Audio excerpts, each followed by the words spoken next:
Voilà, rebonjour et bienvenue toujours sur l'espace dédié à la mécanique universelle. Alors, je continue ma petite progression dans cet ouvrage de Giorgio Colli, La naissance de la philosophie. Donc vous savez que ces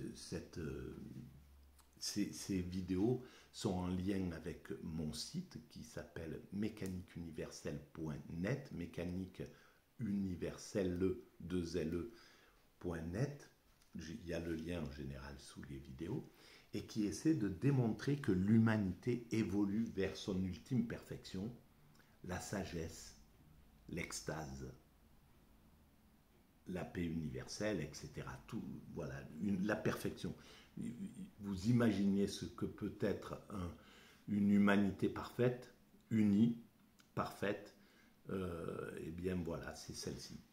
Parce que je pense que tout le monde peut l'imaginer finalement.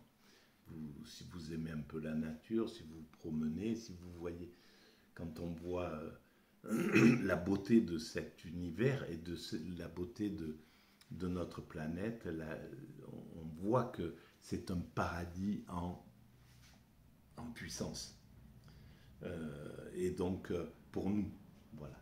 Et donc, on est en train de construire cela avec, comme on le fait de façon inconsciente, avec des erreurs, des échecs, des guerres, des violences, tout un tas de choses comme ça, mais tout ça, c'est dépassable, on les dépasse à chaque fois. Les deux guerres, 39-40 et 14-18, on aurait pu croire qu'elles étaient radicales, voilà. Et en réalité, il y a on les a dépassés et on s'est amélioré encore, etc. Et ça sera pareil avec celle-ci. Donc, je reprends la lecture de cet ouvrage. Je m'appuie sur ces ouvrages-là pour juste préciser ma théorie. Donc, si le recherche sur les origines de la sagesse conduit à Apollon, et si dans cette sphère, le Dieu se manifeste à travers la mania, dans la vidéo précédente, j'ai expliqué ce qu'il y avait derrière la mania, alors la folie devrait être admise comme étant intrinsèque à la sagesse grecque, dès sa première apparition dans le phénomène de la divination. Et alors, donc, la folie, elle est à la base. Donc, les Grecs avaient compris que la folie, c'est la base de la sagesse. Et c'est pas pour rien. Les Grecs, c'est pas des rigolos, c'est pas des stupides. Ils sortaient pas les.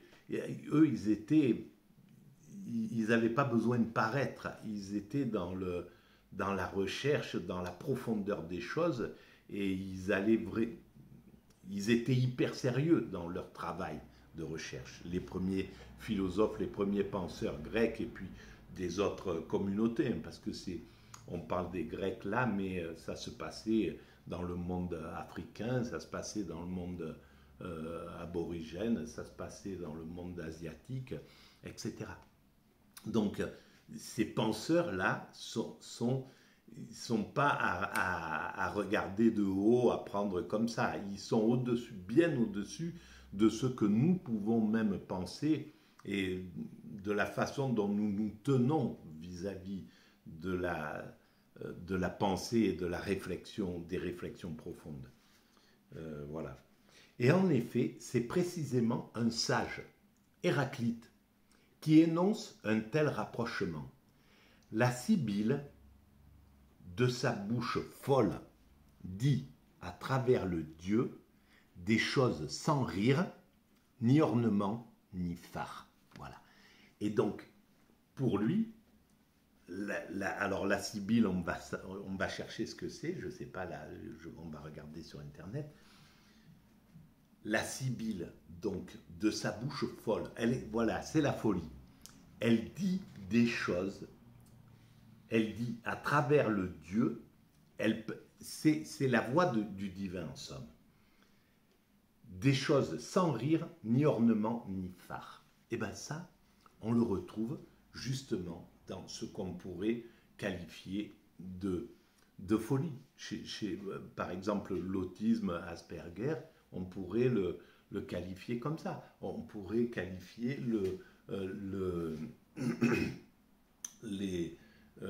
porteurs de chromosomes particuliers du côté de la folie. Et donc moi, je peux être rangé dans cette dénomination. Et en réalité, quand on le voit, ben, par exemple, on prend le cas de Greta Thunberg, qui est dite autiste Asperger. Eh bien oui, effectivement, elle parle des choses sans rire, ni ornement, ni phare. Et ça, c'est ce qui fait qu'il n'y a pas, les ornements, c'est le désir de séduction. Donc, ce qui fait qu'on va parler avec, pour essayer de séduire, parce qu'on est dans une position, etc. Et c'est un peu ce qu'on pourrait reprocher à certains philosophes médiatisés, c'est qu'ils sont bloqués dans quelque chose, leur pensée, et elle doit soit provoquer pour passer, soit séduire, soit être conventionnelle, soit etc., etc. Et donc, elles sont avec ornement, etc., et avec phare. Et donc, il y a quelque chose qui est plus proche de la vérité dans ces paroles-là. Et c'est pas pour rien que sur la mécanique universelle, justement à propos des trisomies ou du simple d'esprit ou de ce que la société rejette et que la société cherche à éliminer de façon inconsciente, parce qu'il y a l'eugénisme conscient qui voulait écarter tous les atypiques en somme, et puis il y a la société actuelle qui est, parce qu'elle plonge dans ce rationalisme absolu qui pense que c'est bien de proposer, si un enfant risque d'être trisomique par exemple, de ne pas le faire venir à la vie, de proposer aux parents comme ça d'interrompre la grossesse sans se poser la question du sens de la présence de ces êtres humains, et qui est fondamentale, et sans chercher l'autre voie qui serait d'aller voir les dominants, les chefs d'État, les dirigeants en disant nous sommes l'ordre des médecins, nous exigeons de vous que vous fassiez tout le nécessaire pour que les familles qui accueillent des enfants différents puissent les aider de façon totale. Et d'où, encore une fois, ce que je disais dans la vidéo précédente, qu'il faudrait, ou dans celle-ci, je ne me rappelle plus, qu'il faudrait 5 millions de soignants pour un pays de 50 millions ou 10 millions de soignants dans une nation comme la nôtre, des soignants, des accompagnants, des gens qui permettent à ce que la vie soit facile pour les gens.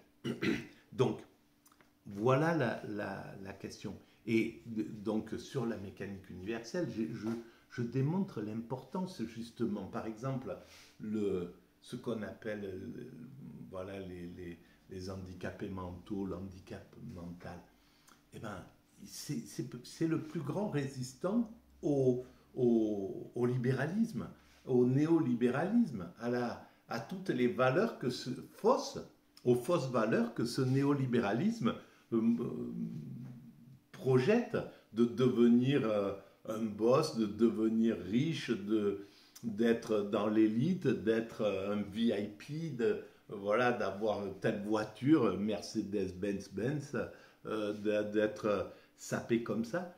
Vous pouvez aller vers justement un simple d'esprit et lui dire « tu as vu ma voiture ?» etc. Il s'en fout complètement. Donc pour lui, ça n'a aucune valeur. Lui, il se pend à votre cou et ce qu'il veut, c'est juste être...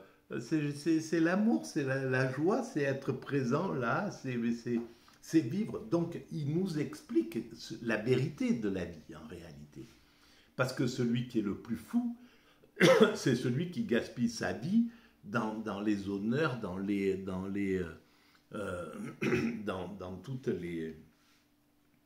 toutes ces choses-là.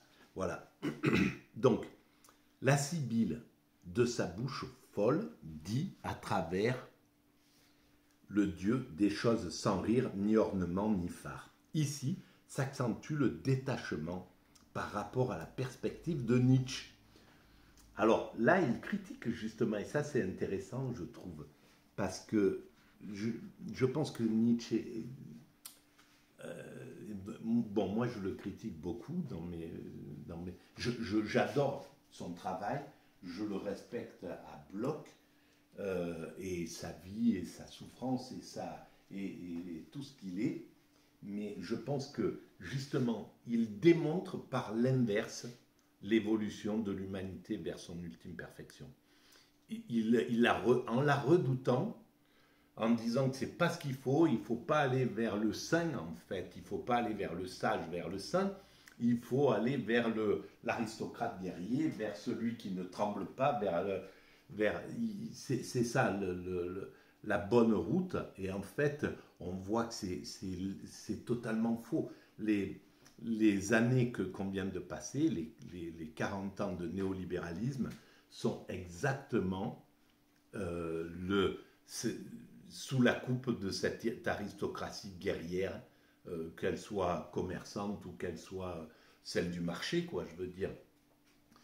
Mais en tout cas, on est sous la coupe de ce monde qui est insensible, qui est impitoyable, quoi. Voilà, on est dans ce monde-là. Et on voit à quel point c'est désastreux pour la globalité de la planète, pour les hommes, pour la plupart des hommes.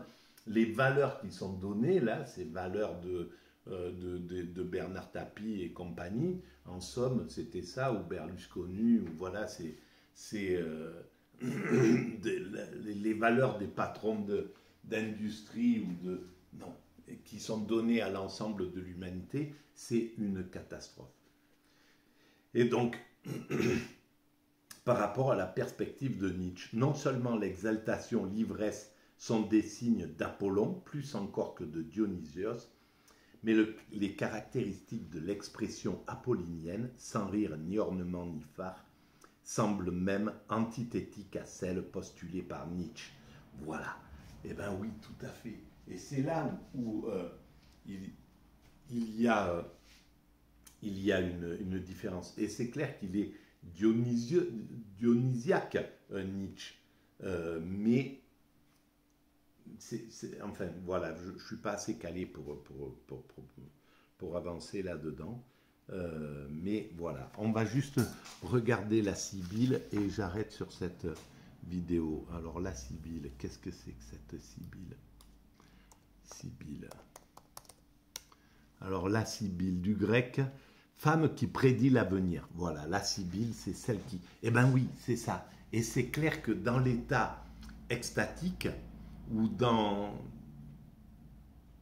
cette simplicité, et il y a la vérité, en réalité. Il n'y a pas de phare. Et en fait, ces vidéos que je propose sont comme ça. Elles sont basées sur ça. Il n'y a pas de... il n'y a pas de masque, il n'y a rien, il n'y a pas de désir de séduction, on s'en fiche, c'est comme ça, c'est posé là, etc. Et ça vient, et je ne veux pas les travailler, les améliorer, c'est ce qu'on me propose de faire, on me dit ça serait plus audible, etc. Bien sûr, peut-être ça viendra, parce que c'est vrai que ça serait plus écoutable, etc. Mais ça montre ce qu'est la pensée d'un type d'autisme Asperger. Voilà, et ça, c'est ce que je veux en fait faire en même temps dans ma progression. Merci, à très bientôt. N'oubliez pas, si vous pensez que ça a un peu d'intérêt, de mettre des pouces, de vous abonner et d'en parler autour de vous. Merci, à très bientôt.